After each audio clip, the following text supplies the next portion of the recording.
All right, Neha, thanks for coming to the show. Thanks for actually coming in all the way to San Diego. Yeah, to do this. thanks for bringing me here.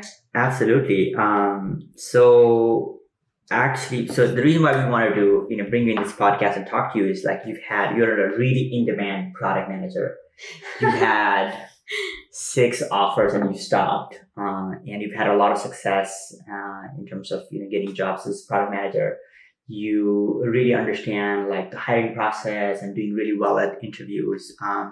So yeah, we're going to be doing a deep dive on what you did, some of your success that you've had, and then what are some things that you did that didn't work. So we're really excited about this conversation. So generally, Neha, what are you up to these days? So first of all, it's really good to see you guys again. We go way back, by the way. Met in St. Louis, and I haven't seen them since the pandemic started. So really good to see you guys. What I've been up to is, I just started my new product manager job at a consulting company. It's been going pretty interesting. Mm-hmm. I like it a lot, and it's definitely something that really makes it clear for me that I want to be a product manager long term. Just got back from a 3-month trip in Puerto Rico. I know, so jealous. So that was fun, and it's a nice transition from San Diego to the hometown of Missouri. Yeah. So Neha, I wanted to start with, so people are in the job market, they're starting to apply. And one of the struggle that people have is always that, tell me about yourself. How do I really prepare that when I'm talking to maybe recruiters versus hiring managers versus maybe somebody who even knows the role that they're applying for, very specifically. So, how do you really prepare for that when you're talking to a recruiter, whether it's a staffing company recruiter or whether it's actually for a full-time role and you're talking to an HR recruiter from that company? When they say, tell me about yourself or walk us through your resume, what are you looking for? What is like the mindset? What are some things that should be covered in that question? Yeah, and I'm not an expert by any means, but just from my experience in the past, it's all about really being mindful in the moment and getting to know the recruiter or whoever you're talking to. So I'll just cover the first conversation, which is usually with a recruiter in tech job. Right. And then obviously R1, R2, R3 is a whole another beast. But with a recruiter, what you really have to understand is you have to just make them like you. Right? You have to show up as someone who they're going to be proud of, showing it to the hiring manager, right? Yeah. You have to be very confident. And you have to also show the recruiter that you're a valuable person. Yeah. That you're actually going to come in the company and you're going to change whatever issue that they're having by coming up with a game plan. So my approach with a recruiter is it's like I would talk to a friend, or honestly, it sounds weird, but like on a date. Like, tell me about yourself. Yeah. It's banter. Your only goal is to really get your foot in the door, get them to like you. So usually, honestly, I ask them questions before they ask me any questions. Okay. Like, hey, how's your day going? Like talk about the weather a little bit. Right. And then from there on, with the recruiter, especially if it's a technical job, you don't want to go too much into the technicality, the technical words, but you do want to hit the buzzwords. So for product managers, for example, it's a lot of stakeholder management, agile, scrum, like customer pain point. And at that point, they know that you have some experience. Right. You know what I mean? Yeah. So I was going to say, so is there like, when they like just really say, walk me through your resume, let's just say a recruiter talking to you. So your mindset is just like to really hit on some of those words, but are you also talking about, here's the years of experience that I have, or here's what I've been doing, and here's what I'm looking for, why I'm looking for a new role. So do you also kind of cover that too, or? Yeah. So learning from really, really bad experiences where I would just go in a story of like literally telling them about each single one of my role. They get bored. I mean, humans have attention span of like, 20 seconds? Probably less. With TikTok, like 6 seconds. Yes. So whenever they ask you about walk me through your resume, it's a lot about what my approach is. I talk about my last position, how I came or landed to product management, especially from my biology background. I just explained that a little bit so they don't ask me any questions. Right. And then after that, I really go deeper into whatever experience I am most comfortable talking about. So for me, it was my past job, right? So from there on, I only bring up the buzzwords that I also am really comfortable diving deeper into. And in that way, you're kind of manipulating the conversation to your advantage. So if you don't know anything about A/B testing, don't bring up A/B testing because they're probably going to ask you. Yeah. Right. So the idea is like you're saying that you're setting up the rest of the conversation through your telling about yourself questions. So like, what does that look like for you? Yeah. So similar to kind of what I said, just very like only talk about things you're very comfortable about. And then another thing, PK, just back to your point you mentioned is, so before they even ask me questions around logistics, because recruiter, they want to know your salary range. They want to know if you're flexible or not. Right. I answer all of that question in the beginning. Yeah. So at the end, what I do is before they even open it up for questions, I am like, okay, this is about myself. This is a little bit about what I want. I never give them a salary range, by the way. Just kind of leave it to them. But this is what I want. And, can you tell me more about the product now? So I always bring it up to the product conversation. Yeah. I always bring it up to basically finding out as much as I can about the job itself. So I'm really prepared for the next interview with the hiring manager. Yeah. So maybe even more like, can you tell me a little bit about why, what the hiring manager is looking for, or why are they even hiring? Absolutely. Is there maybe like that prior product manager is moving on, or they got fired? Like it could be multiple things, right? So and you don't want a crappy job either. So why did the last person leave? What are some of your challenges? It's really, again, like bantering with the recruiter. And if they ask you something, maybe I've been asked a lot of questions in product management interviews that's also very technical. And sometimes you just have to tell them, hey, as a product manager or as a scrum master, that's not my job. My job is to communicate and be a liaison between the business and the tech world. Yeah. So you're actually coaching what you need to do that in your job. Anyway, you're coaching them. Hey, great question, but this is not what they do. And you're actually creating that impression like, wow, like this candidate has expertise. Right. Because they're able to respectfully teach me about a subject or provide perspective. So that's great. Yeah. And I wanted to kind of go back to, even before we started this conversation, we were just talking about how do you show up to be confident more. And I know you kind of mentioned some of the things like maybe talking a little bit louder and like kind of having more of an executive presence so that the recruiters like feel comfortable, right? Submitting you, because it's not that the recruiters don't want to submit you. They are trying to find the right candidate, right? It just, if I put this person through, are they going to go and do well? Are they going to really be able to like talk about some of the questions? Are they knowledgeable? Do they know this area? That's what the recruiters are really assessing. Absolutely. Yeah, that's it. Just very high level too. Yeah.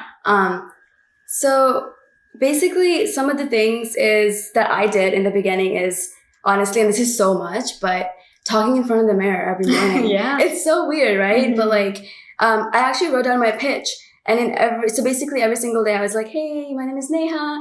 I manage stakeholders. I did this. That's awesome. And I would practice in front of the mirror and record myself too. So important. And then when I listened to myself, I could exactly tell which area I was kind of like not confident in. And then I would go back and practice that more. So let's see that you are talking about stakeholder consensus in your pitch. A recruiter might ask you questions around like, oh, tell me about a time when you aligned stakeholders. So I brainstorm those questions as well, along the way. So it's honestly, you're just kind of like coming up with every scenario possible in an interview. But it is difficult, especially if you've never been a product manager or a business analyst or a scrum master. Imposter syndrome is so real. Been there.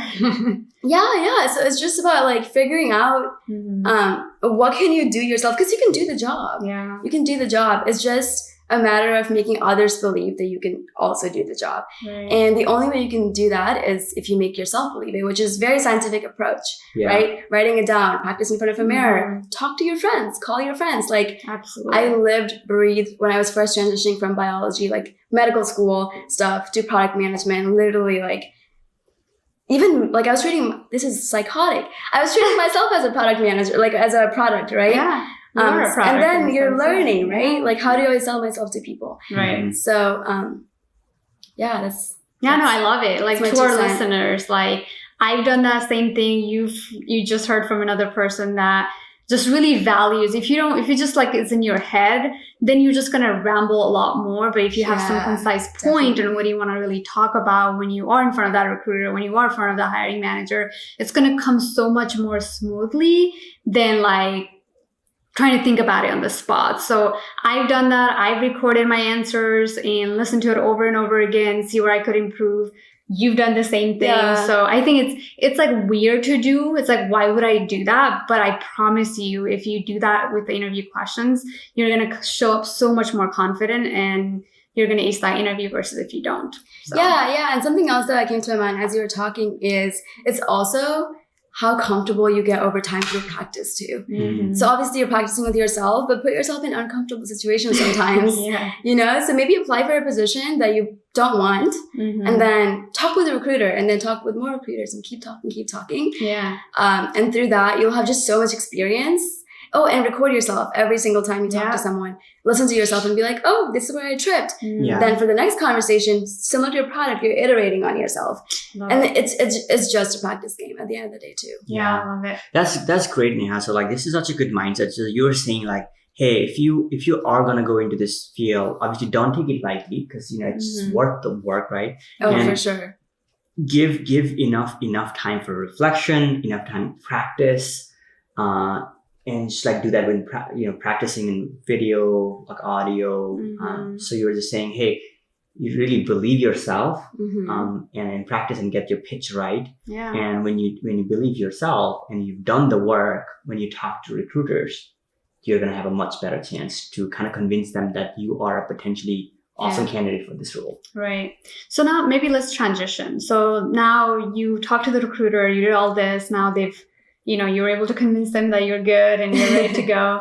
Now, you got us in an interview. Maybe it's a hiring manager. Maybe it's like the first layer of interview, round one with the actual company. Like what have you done to like really prepare yourself to show up certain way? Maybe what questions even do you ask? When do you ask some of those questions? Maybe if you can talk about that a little bit. Yeah, so clarifying questions to recruiter or just how do I prepare for the next step? The next step. Yeah, oh my gosh. This is where you actually can't bullshit. Like, this is where you actually have to know your stuff. Yeah. And that just means, and don't freak out by this, right? Again, the practice thing, but also like we live in a world where there's so many resources, like so much. YouTube videos, Reddit threads, Medium, like those are such great places to go to.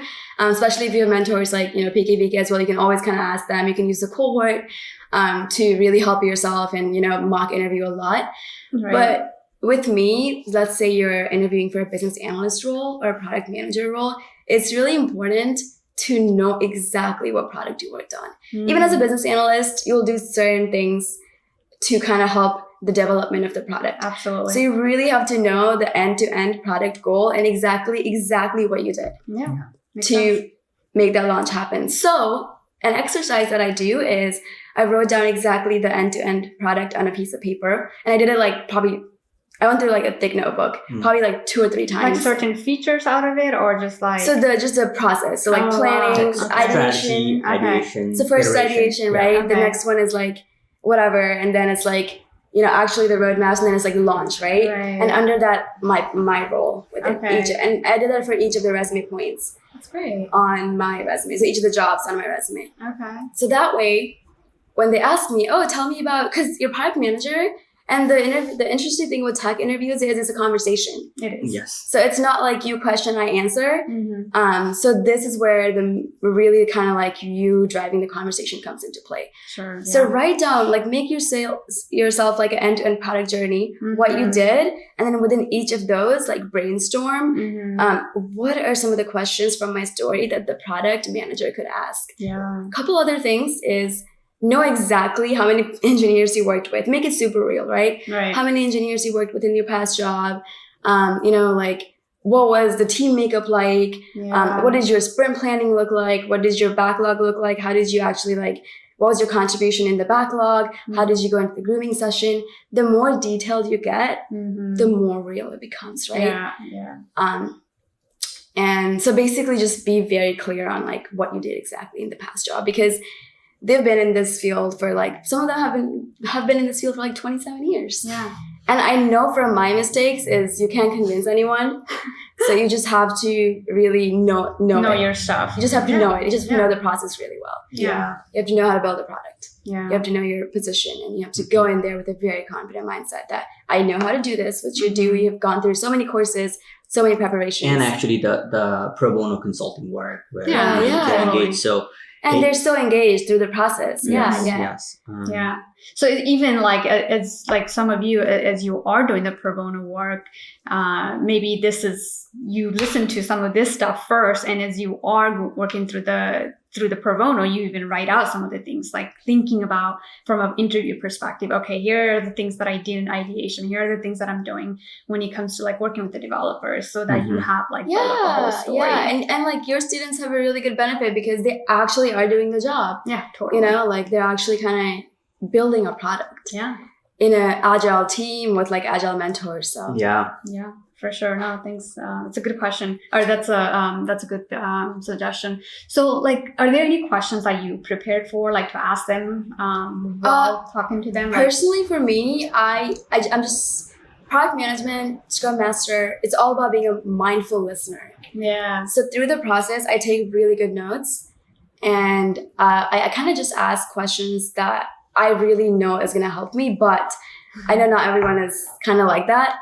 So some of the questions that are really good to ask is like, what does your day-to-day look like? Kind of like, what are some of the problems that you're having? Yeah. And how do you think me as a business analyst, Scrum Master could come in and fix that problem for you? Right.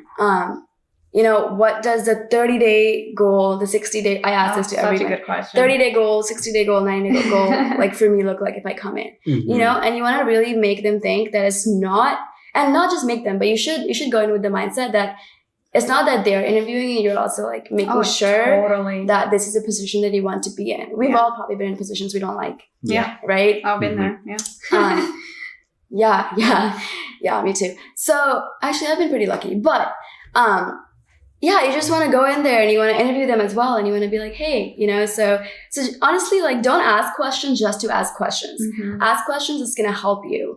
So like, for example, let's say that I'm asking them about the next steps and they're like, you work with like 3 developers and those developers are front end, back end. I ask them, oh, what are their personalities like? Is there anything I should keep in mind before I go in a conversation with them? Nice. It's like, I ask them that, right? Yeah. Because at that point, you're literally like winning this with curiosity. Like you're actually interviewing them more and asking questions. Oh, I ask more questions in most of the interviews. Yeah. Interjecting, bantering, like you are that. And like laugh, smile, like make jokes. Yeah. Yeah. I think, a lot of times, like the interviewer is many times maybe it's skilled, but there are times they're not also skilled. Yeah. Because, interviewing for them is also like part of the job. It's like, oh, I gotta interview this new person. So like sometimes they're equally nervous. I think like I've run into that situation. Just really being curious and getting to know them and just smiling and making them also feel comfortable it's equally important, because then they're gonna relax a little bit if they feel comfortable also with you.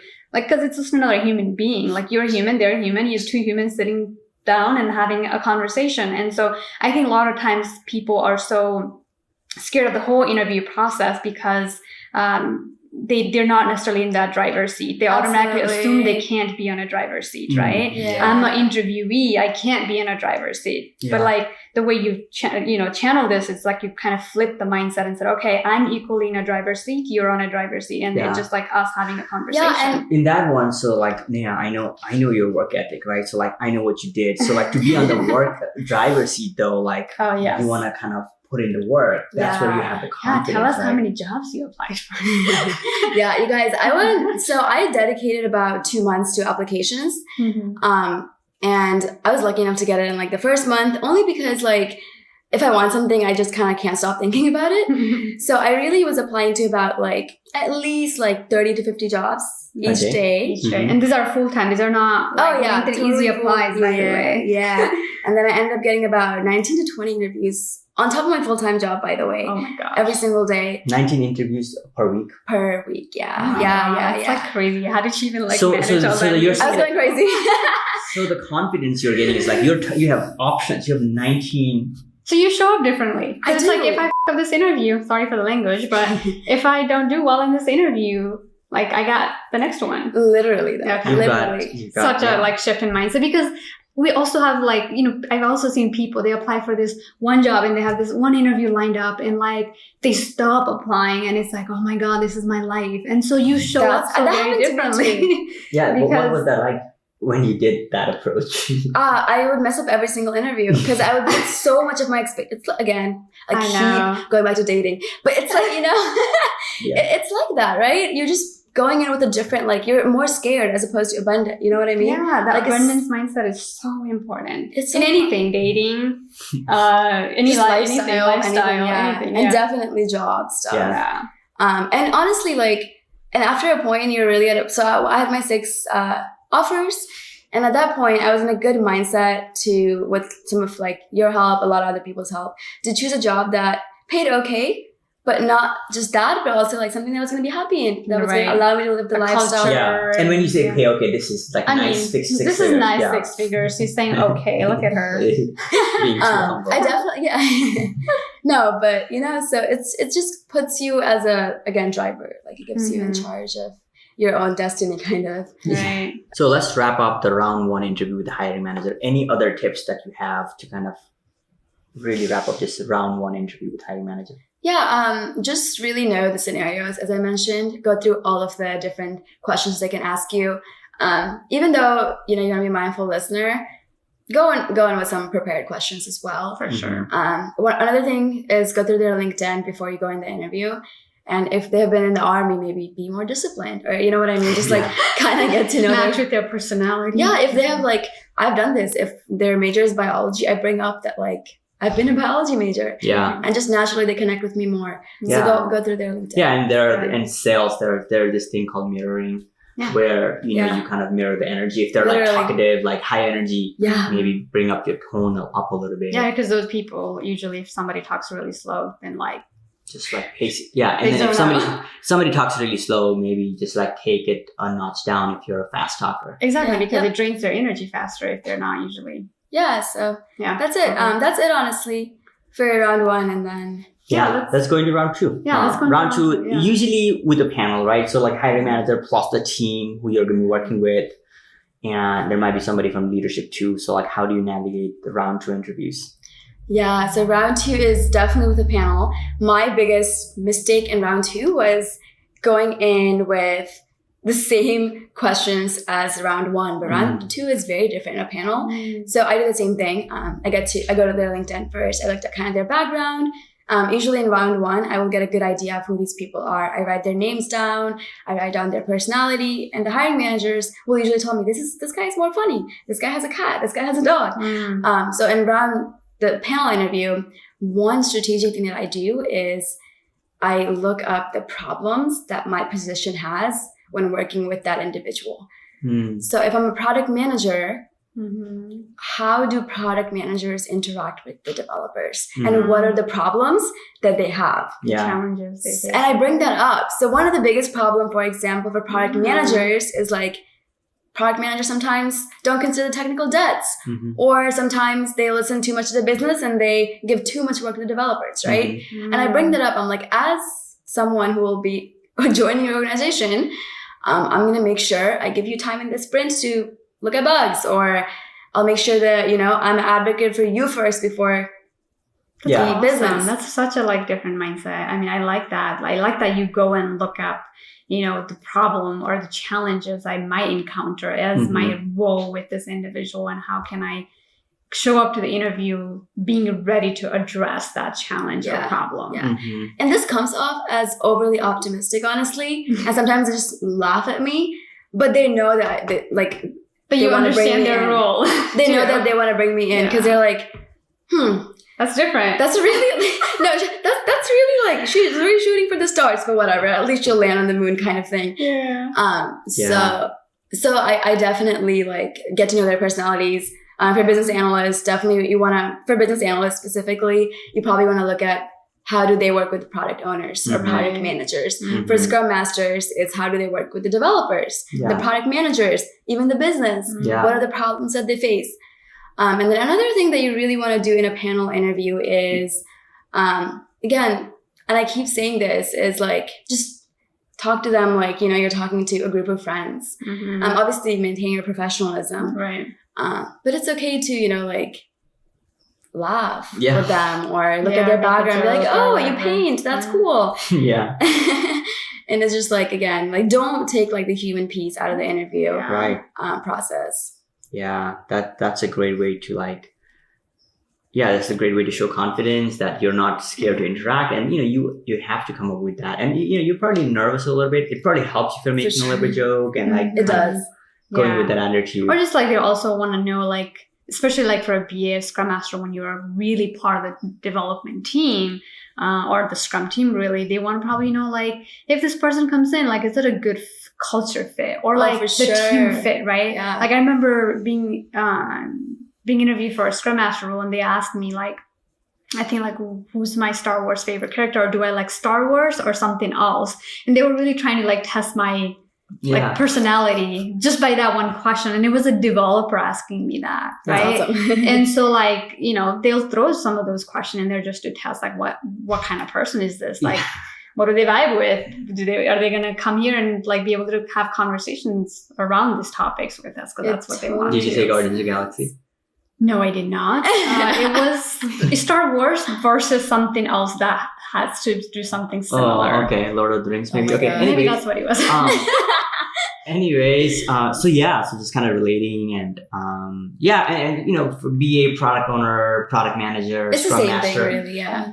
You are evaluated for your communication skills, right? Oh my God, so much of that. That's is good just to that. demonstrate some of that, through. Yeah, and to give you an navigating example, conversation. I actually don't know anything about. Not that I don't, I actually do.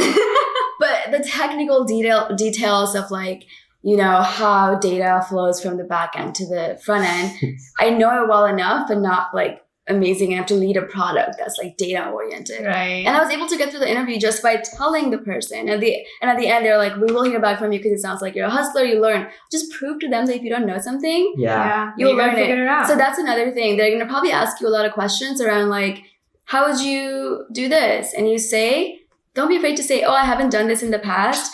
Can you give me an example of how your company handles that? And then based on that, maybe I can try to pull something from my past. Yeah. Or from my past, there's a time when I didn't know how to, do something, and I learned it, and this is how I learned it. Yeah, I think showing you're a go-getter and like you're growth-minded, it's so crucial right now, because technology is changing every day. Processes, the way you do things, even like agile, like it's still new to a lot of companies, right? So they're still learning, they're uncovering better ways, like how can we do it better? Yeah. And so if you show up with like that growth mindset and show that you can adapt, right? That adaptability, I think it's the biggest thing, like in this 21st century. So if I don't know an interview question, I might like be honest and say, hey, I haven't come across that, but here's how I would handle it. Here's my mindset around that. Here's how I will solve the problem. Yeah. Because that's what they want to hear in the day. Yeah. And, this is what I go by, right? So this is a question that, I think I read in the book and it just hit me. Like, if you had an option to be strong or weak, which one would you be? Strong. Same thing in business. Like, if you have an option to be strong versus weak, which one would you be?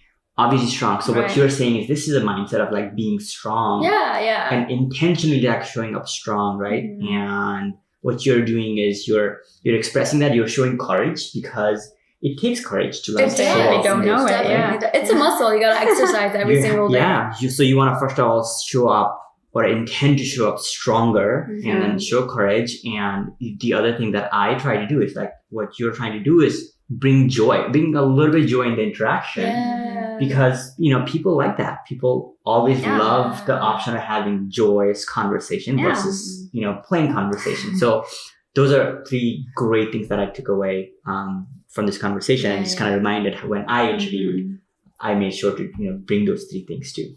Yeah. So maybe now let's just kind of talk about the last round. A lot of times, the round 3, maybe you're meeting with the vice president or maybe some of the other leadership. So maybe like, from all of your interviews, like what do you think they're looking for? This is especially important for product managers and Scrum Master, because they are the one who are going to be meeting with the leadership for the most part. And in this one, hopefully you've asked really good questions throughout the process to the point where you know exactly why they need you and what problem you're trying to solve. Yeah. And in that case, trash all the technical knowledge, you know, trash all the skills, trash everything you know about like Agile Scrum. Honestly. Because they don't care much. They don't. Yeah. All they care about is how are you going to solve their problem. Yeah. Yes. So you have to really kind of keep it high level, keep it strategic, and you have to kind of show them your mindset behind how you're a go-getter. You're going to come in and you're going to solve, you're perfect. You're going to solve every single their problem. And you have a plan for it too. Yes. So yeah, that's. Do you come up with the plan? Let's just say, you know, you've gone through these 2 rounds of interview, you kind of know the problem. Now you're going to meet with like either the CIO or the VP.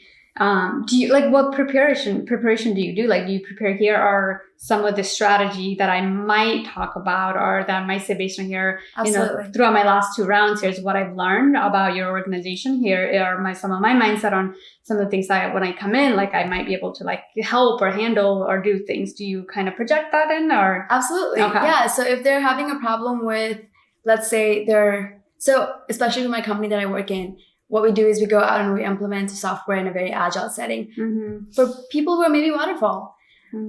So in that setting, I'll probably talk about, you know, not prescribing to a certain agile framework. So if it's like Scrum is not working for them, can we look at something else maybe? And in that way, another thing I do in interview is if they're like, my team is Scrum, I say I have experience with Scrum, but I always say that sometimes it doesn't work for the team. So maybe I'll go and I'll try to find out what works best for that team. So the leadership, you want to say that the first thing that you're going to know or you're going to do when you get in is get to know the process, the people, and the product. Those 3 things are very important. And then until then, you're not going to make any decisions because like you don't know anything. You don't know anything. Yeah. So you can't solve the problem like, you know. So just every time they ask me something, I'm always like, it depends. What is your process right now? Yeah. And then I go in a case study with them and I'm like, if this is a problem, then this is what I'll do. If this is a problem, then this is what I'll do. But here's the thing. I don't know your organization well enough just yet. Yeah, you bring such a good point, Neha. And those of you that are maybe feeling a little bit like that imposter, not a little bit, you're probably feeling a lot. I mean, this should give you such a relief that even after you get a job, you do have some time to learn all of this. I tell, you know, so many of the other Scrum Masters and business analysts I coach, like if they ask you a question or if they want you to lead or facilitate a certain ceremony, I always say run it the way that it always has been. Tell the team, why don't you guys just run it the way it's always been? Because I don't want to enforce anything. If there are certain things that are working, we continue to do that. If they're not, then I want to see those. I want to absorb. I want some time to be able to absorb so that I can fill in the gap, right? Yeah. And so you have the chance to do that, whether you go as a business analyst, product owner, Scrum Master, you have some time when you go into the company to learn, again, people, process, the product. No matter what role. So that should give you a sense of relief. You're not going the very first day and you have to tackle everything. Because you do have and totally that's the biggest mistake in interviews I think is when a question is asked they go straight into answering it and that's just not what a business analyst or a product manager or a Scrum Master does. They first analyze what's existing and in the context of wherever they are to answer that. So I always say it depends. I always ask a question. So now last question we're gonna ask you is okay, bring it all together. How do we people get better at being stronger candidate to interview? How do you get better? What are some things that you would say to wrap up? So first I'll just say daily activities, but it is a cycle. It's a muscle they gotta practice. So it is. I mean, you gotta make yourself believe. Yeah. And I'm a biology major. I'm very scientific and just habits, right? And you know that too. You have to practice something daily. So first thing is, write down your pitch, write down your answers, brainstorm everything. Don't just think it in your head. It never goes anywhere really. The second thing is it's like to-do list. You have to put it down. Second thing is practice. in front of a mirror, record, listen to yourself talk. And the third thing is like listen to, like interview with a lot of people, like actually apply to a lot of jobs, maybe some that you aren't even interested in. And then just send out applications and then practice as much as possible before you actually go into a job that you really want. Yeah. And maybe along the way, you'll get really good and you'll actually land at a company that you didn't anticipate for, like I did. And it turns out being amazing. So that happens too. And then more of like the scientific approach is, like just don't be too hard on yourself either. I mean, don't be too soft on yourself, like push yourself for sure, challenge yourself. But also know that unless you do some of those technical things that I just mentioned, it's going to be like 2-year game. Like it's going to be a long game because you're selling yourself to someone else. Yeah. Right. So it is really the attitude too that you like show up, or like that mindset. If you don't do well in an interview, what's your like rebound? Like how don't go quick sad. do you Like, bounce yeah. back? Like actually, it sounds like, but don't like, it's okay to be sad for a little bit, but be like, okay, you know what? Just one interview. There's 3,000 other companies, like 3 millions. How do I record myself, listen to this, face my like, weaknesses and build upon that? It's super scientific. It's so important. Especially for people who haven't been. Yeah, do retrospectives. You guys have learned so much about retrospective. Do a retrospective on an interview and see what you can do better. Yeah. Don't go sad, slap yourself, just do more work. And I feel so insensitive saying that, but yeah. I mean, but this is truth though. It just, I am hard on myself too, so I do go in those pitfalls. Yes, I know, yeah. Yeah, but it's just sometimes like, to be able to kind of pick that really ripe fruit, you have to, yeah, and then when you do effort. that, we've seen some folks, right? Some people barely get the job and then they're still scared because they didn't like actually get strong through the process. And like when we've seen you, like you've actually become very strong. And you learn so much. You do your day-to-day with so much confidence and you're having a blast. Yeah, for sure. Yeah. So that's something like, it's a big difference because in a day-to-day, you feel strong, you feel good, you feel confident, and you enjoy your work. And because of that, now you're probably learning at a faster rate because you're not so worried about what everybody's thinking or if you're doing that thing. You're actually able to pay attention. And that's the reason why you're going to probably do way better. And we know. No, thank you. And wait, one last thing is it's not just me. It's like just the people around me are awesome too. Like everyone I interact with just like empowers me so much. So it's definitely, a little bit of me, but also like a lot of other people. Yes. So thank you. Yes. Yeah, for sure. Yeah. So this was an amazing conversation. Thank you again, Neha. And thank you. Yeah, we will. I can see a part 2 of this conversation. Yeah, and I want you guys to like listen to this a few times because Neha threw so many good suggestions that if you apply and really train that muscle, like you're gonna do well in the interview. So we're wishing you all the best. So follow her on ASAP Neha and oh my Instagram. gosh. She has a YouTube channel coming up. And LinkedIn. And LinkedIn. Yeah, links in the bio.